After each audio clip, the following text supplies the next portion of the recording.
Halos buong bansa na ang apektado ng bagyong Christine na lumakas pa ngayon sa tropical storm. Kung posible ba yung umabot sa typhoon category, alamin natin kay Pag-asa Weather Specialist Charmaine Barilla. Magandang umaga sa ating lahat at narito na nga ang ating latest update sa bagyong ating binabantayan. Si Bagyong Christine ay namintana niya ang kanyang lakas at papunta na sa ating Philippine Sea, silangan ng Bicol Region. Kaninang alas 10 ng umaga ay namataan ang sentro ni Tropical Storm Christine sa layong 335 kilometro silangan ng Virac, Catanduanes. Mayroong malalakas na hangin na umaabot ng 65 kilometro kada oras malapit sa sentro niya at mga pagbugso ng hangin na umaabot ng 80 kilometro kada oras. Ito ay patuloy na kumikilos pakanluran, hilagang kanluran sa bilis na 10 kilometro kada oras.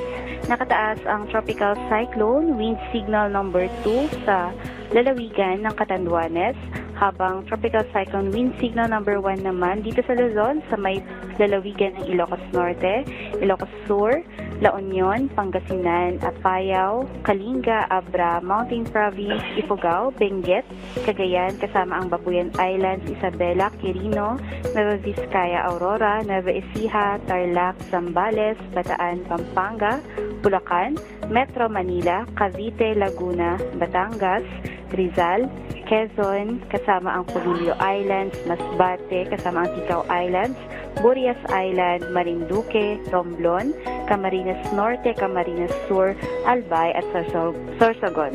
Sa Kabisayaan naman ay kasama ang mga lalawigan ng Eastern Samar, Northern Samar, Samar, Leyte, Biliran at Southern Leyte. At sa Mindanao kasama ang Dinagat Island, Surigao del Norte, kasama rin ang Siargao at Bukas Grande Group. Makararanas din ng mga malalakas na hangin sa Batanes, Babuyan Islands, Ilocos Region, Palawan, Romblon, Aklan, Antique, Negros Island Region, Central Visayas, Southern Leyte, Zamboanga del Norte, Northern Mindanao, Dinagat Island, Surigao del Norte, Agusan del Norte, Sarangani, Davao del Sur at Davao Oriental. Samantalang mga malalakas naman na pag-ulan din ang aasahan sa mga probinsya ng Catanduanes, Camarines Norte, Camarines Sur, Albay, Sorsogon at Northern Samar na umaabot lagpas 200 mm. Malalakas din ang mga pag-ulan ngayong araw ang mararanasan sa Masbate, Samar, Eastern Samar, Isabela at Quezon na umaabot mula 100 hanggang 200 mm. Samantalang katamtaman hanggang sa malalakas na pag-ulan na may dami ng mula 50 hanggang 100 mm sa iba pang bahagi ng Cagayan Valley, Cordillera, Aurora, Nueva Ecija, Romblon, Marinduque at iba pang bahagi ng Kabisayaan. Nakataas din ang ating gale warning dito sa ating eastern seaboards of Luzon, southern seaboard of Southern Luzon at eastern seaboard of Visayas. Naabisuhan natin ang ating mga mangingisda at maliliit na sasakyang pandagat na huwag nang maglayag, samantalang ang mga malalaking sasakyang pandagat naman ay inaabisuhan din ng ibayong pag-iingat.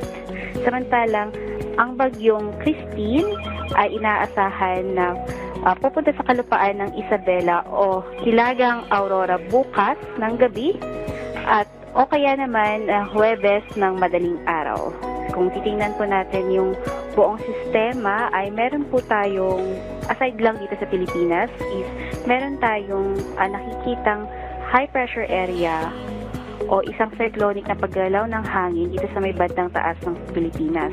Ang apekto kasi noon ay hindi kayang i-penetrate or kaya naman hindi kayang lampasan ng ating cyclone or yung ating bagyo itong malakas na hangin from high pressure area. Kaya parang tinutulak niya pababa itong bagyo. Sa ngayon, malayo pa siya sa ating kalupaan at marami pang uncertainties, and gising dito sa cone of uncertainty niya is malaki pa po yung posibleng puntahan niya, particularly kung tataas man siya, makakaabot siya ng Cagayan Valley.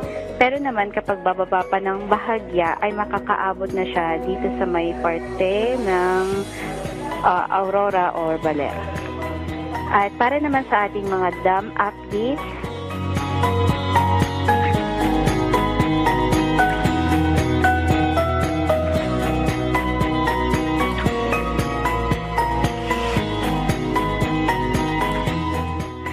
yan lamang po at mula dito sa DOST Pag-asa, Charmaine Barilla. Maraming salamat Pag-asa Weather Specialist Charmaine Barilla. At paalala muli sa ating mga kababayan para maging ligtas sa lahat ng pagkakataon mula sa epekto ng pabago-bagong panahon. Ugaliing tumutok dito lang sa PTV Info Weather.